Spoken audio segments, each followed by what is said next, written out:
Little hearts cinema Kukatpally భ్రమరాంబలో జనం మధ్య వీక్షించడం జరిగినది. యాక్చువల్గా ఇంటర్వెల్లో చిన్న సమోసాల కన్నా ఈ పెద్ద సమోసాలే బాగా నచ్చినాయి నాకు. మన పిల్ల దొండకాయలు కూడా చాలా అదే బిగ్ బిగ్ బెండకాయలు అందరూ కూడా చాలా బాగా యాక్ట్ చేశారు. ఈ సినిమాని మన ముదురు బన్నివాస్ గారు, దేశముదురు వంశీ నందిబాటి గారు డిస్ట్రిబ్యూట్ చేసి ఈ సినిమాకు ఒక వైడ్ రిలీజ్ని ఇచ్చారు.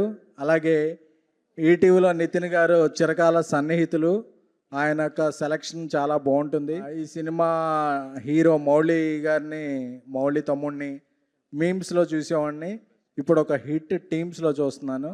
హీరోయిన్ శివాని గారిని మా అంబాజీపేట సినిమాలో మా ధీరజ్ ప్రొడ్యూస్ చేసిన అంబాజీపేట సినిమాలో చూశాను.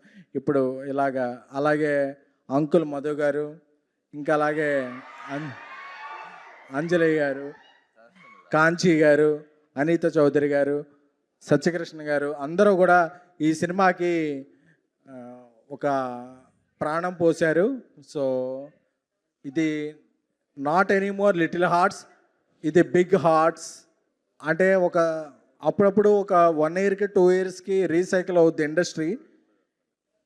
అంటే సైకిల్ మీద వచ్చే వాళ్ళందరూ ఇండస్ట్రీకి వస్తారని కాదు, చిన్న సినిమాలన్నీ పెద్ద సినిమాలు అవుతాయని. సో ఈ సినిమా ఒక పెద్ద సినిమాగా అందరికీ ఒక విజయం సాధించి అందరికీ బాగా డబ్బులు సంపాదించింది.